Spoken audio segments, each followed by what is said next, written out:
Okay, good morning. It's a good day to go out for a drive. I'm headed over to OGHQ. I figured I'd set up the cameras here since I haven't been driving the M3 in video very much. So I figure it's about time for us to go for a little drive, update you on where I'm at with this thing. It's been sitting here warming up. Car's almost up to operating temp, so we're good to drive it. It's pretty chilly out here in Central Florida today.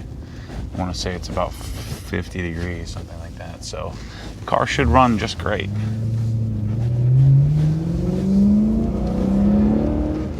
So I've made a bunch of upgrades. One thing I've got to fix, the BMW Performance seats are amazing, but I don't know if you can hear that, but it's squeaking. It's driving me insane. So they're building a house here. That's cool. So I've got to pull the driver's seat out and figure out what's going on there, maybe lubricate it, get it set up. I'm also almost out of gas. Apparently I didn't plan very well for this. Didn't charge my GoPro batteries and I didn't get gas. So the car has 32,899 miles on it, so I think I've only driven it maybe 750 miles. My office or my garage is a mile down the road. The gym is 3 miles down the road. So I haven't really driven it anywhere significant. So plus I have a bunch of cars. Put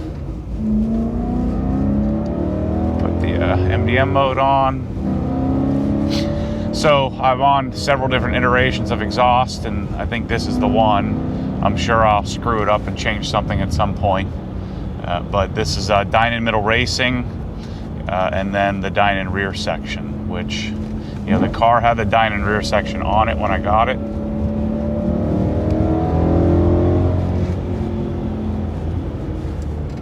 I took it off, and I put it back on.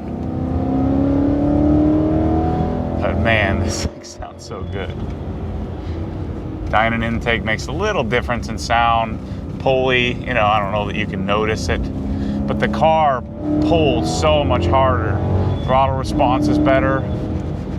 Everything about the car just feels better when you decat these and then you tune it, and just the subtle little upgrades. When we put it all together, it's probably making around 400 horsepower at the wheels, probably 290 foot-pounds of torque, something like that. But the beauty of this is that instant throttle response. It's so awesome.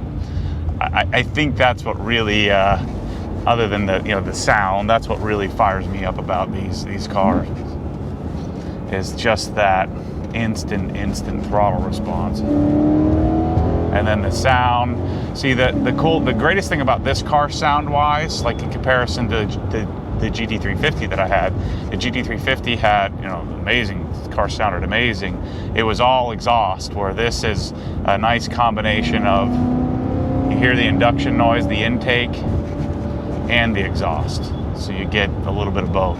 And you could certainly make these a lot louder, but my GT3 RS is already so loud and insane that I think to me, this is kind of how loud I want to go. Despite my tendency to want to make it louder, I don't want to deal with the drone and issues that come with that.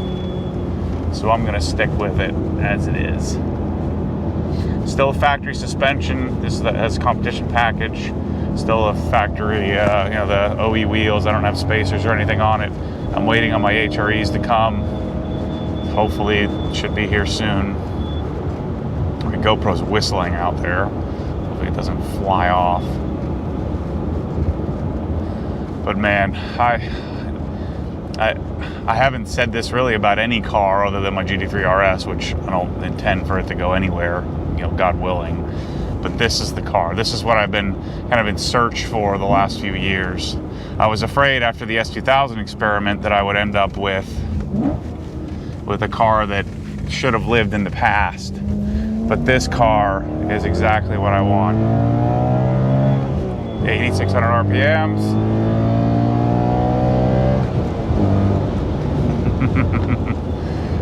That's what this thing is all about.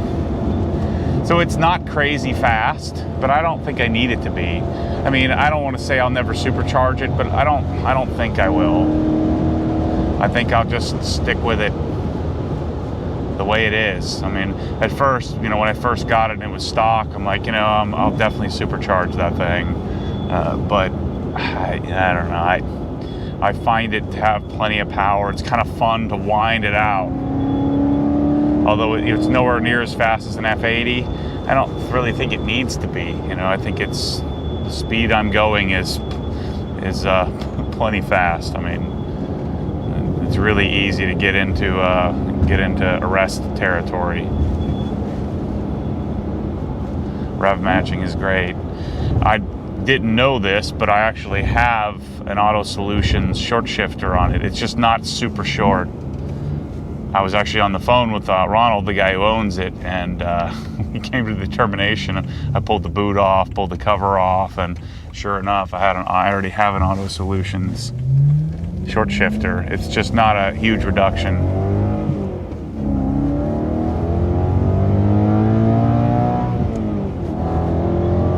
Man, if I can get rid of these sports, the squeak in this sports seat, I love these seats. They're just amazing. It completely transforms the car. So I've been waiting to do alignment. You know, my steering wheel is way off. This is the BMW, the performance steering wheel. I did the IND shift boot and e-brake boot, which technically doesn't match the gray on the seats, but I think it looks fine. You know, black and gray to me matches. I mean, we have different materials all over pretty much every car. And GoPro's whistling like crazy, driving me nuts. But yeah, I don't want to say this out of turn because who knows, one day I'll wake up and want something different. But this is the car. This is the car I've been searching for. This is the car that I want to own longer term. This is it. I mean, I really, really enjoy this thing.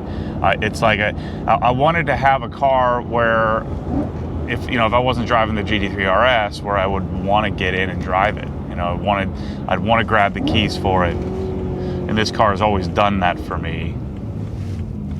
The sound is awesome.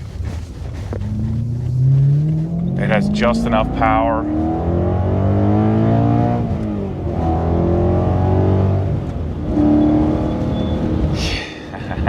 I love this thing. It's so good. So good. You know, it doesn't have the growl of a traditional bigger American V8, but I don't know. This is just that. To me, it's like a perfect combination. Can't wait to put the brakes, wheels.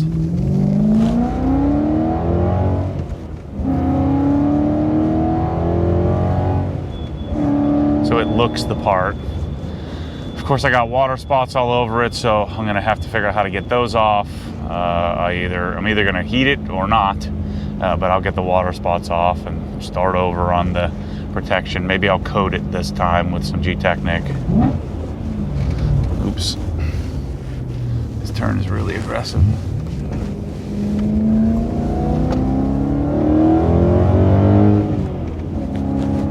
But it just pulls, man. The car pulls hard. You know, even at 400 horsepower. I mean, how much horsepower do you need? It's certainly legitimately fast. But yeah, I mean, it's just good, man. Nothing else modern, nothing else new, although it can perform better, can touch the overall that this car provides for me anyway.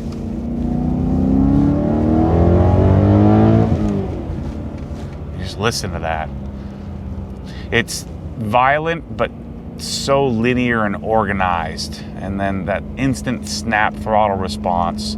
Steering is great. You know, it's one of the last of the hydraulic steering. Steering is fantastic. It's just, I think, the perfect package. It's the right size for me. Like the GT350 is so much bigger and so much wider. And again, there was nothing, I didn't dislike that car at all. It got sacrificed because, you know, it's not a car that, like, I'm an M3 fanboy, right? It's the GT350 was not a car that I've coveted my whole life. It was just one of those things that if you're a sports car guy, it's a placeholder. It's something I think you need to experience. It's something that, who knows, maybe I'll own another one someday. I've considered getting a GT500 if I can get my hands on one of those to experience that. But it was a great experience. I took it to the mountains. It's a great car, and I always compare this car to that car because those are the two that I would consider. And this one holds I guess probably just holds a soft spot for me, in that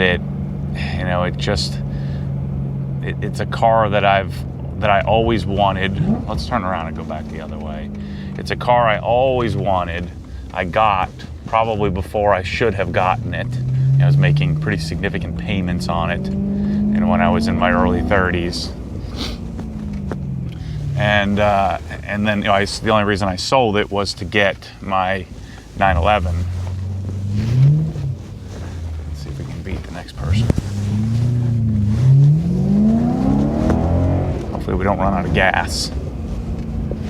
So I got to get the airbag lights fixed. Oh, shoot. Hopefully he's turning here. Let's go back this way so we can have a little more fun.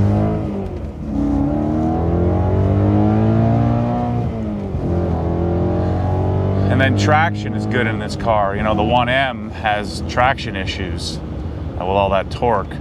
This one has no problems with traction, so I can really rag out the car and use the power that it has.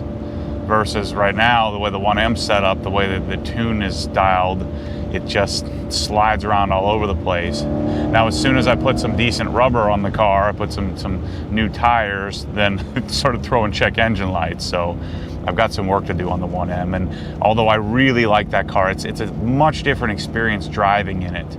You feel like you're sitting in the same or a very similar cockpit, but the shorter wheelbase, it's just, that car is, I don't know how to put it other than it just feels sportier than this.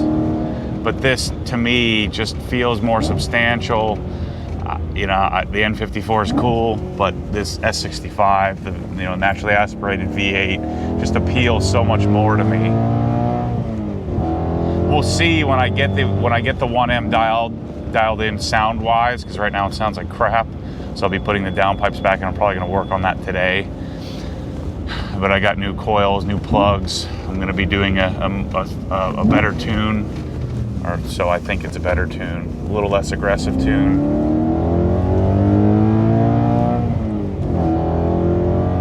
That's your typical 6,000 to 7,000 RPM shift that this car just calls for. You get criticism that it doesn't have a lot of power down low, but I kind of like that. It makes it more drivable for me. You can certainly take power and manage it. I don't like to manage it. I just want to push the gas pedal down. I'm sure some of you can relate to what I'm talking about.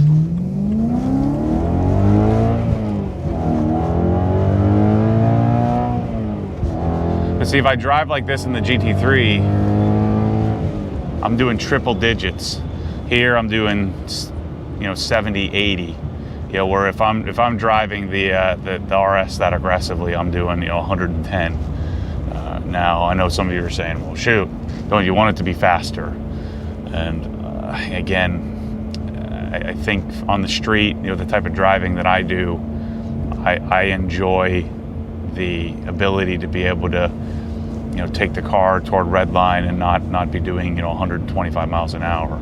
It's still fast, faster than I even need it to be. But that sound, the seating position, the steering feel, what will be the brakes when I get the Brembos on it, everything that it's just, for me, it's just the full package. This car has everything that I like in a car: the size, the weight, the balance. But if you take the individual parts of the car and compare it to others, it doesn't win on pretty much any front.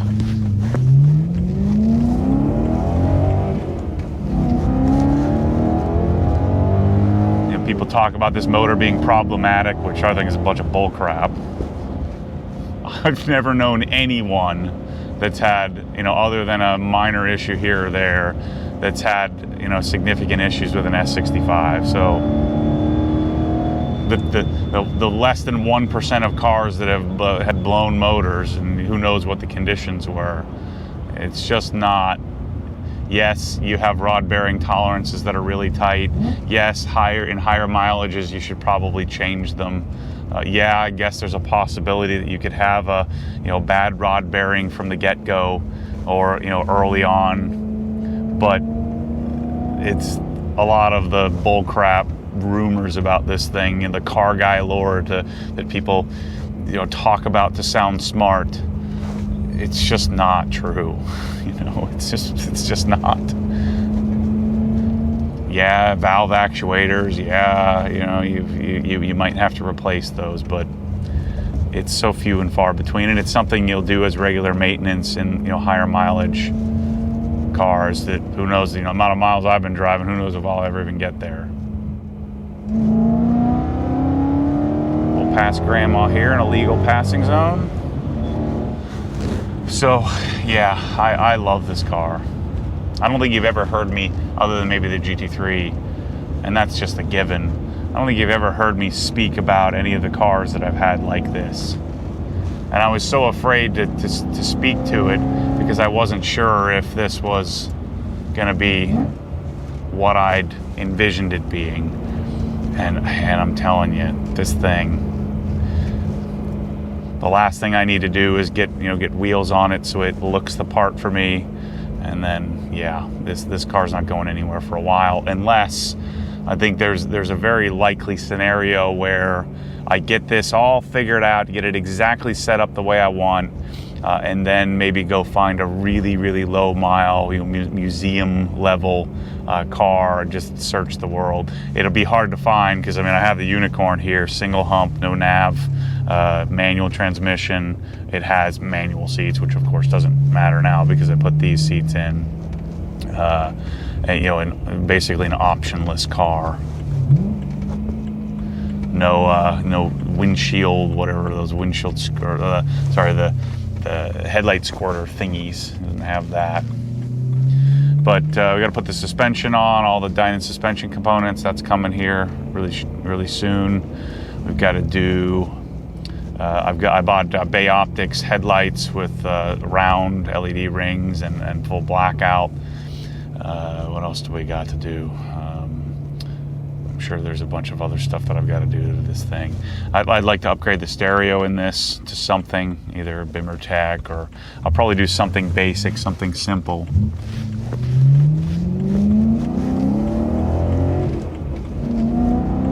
Oh, the Brembos, HREs. I'm doing HRE R101 lightweights. So I'll be doing all that here over the period of the next several months and sharing with you the process. Hope you don't get sick of the M3. We have the 1M, and then I'm telling you, I'm gonna buy a GT500 or maybe a Corvette as my next project. And this car will stay, you know, the 1M will go. So if you're interested in the 1M, I'm going to be working with an attorney and doing some sort of sweepstakes. Gosh, I hate calling that. Some sort of raffle on it. So we'll be giving that thing away here soon. But yeah, probably in the summertime. I'm not in any dire rush right now. You know, I've got a lot of projects I'm working on it to get it set up. Once I get it set up, I want to enjoy it for a little while. And then we'll move it on to the next home through a raffle of some sort. But yeah, there's no question. If I had you give me the keys to one car, 1M, M3, I'm taking the M3 9 out of 10 times. You know, I would want to grab the keys to the 1M occasionally to experience it, but M3 is the car. Next, I need to get gas. I never get gas at racetrack, but we're gonna do it anyway.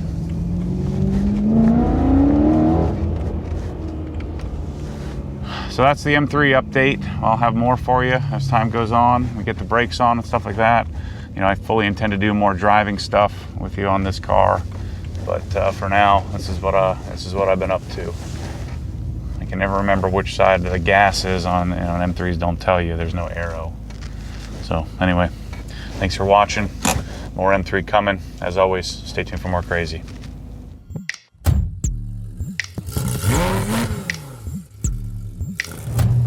Because what happens when the force pulls you back, your foot naturally comes off the gas. You have to keep your foot to the floor, foot to the floor.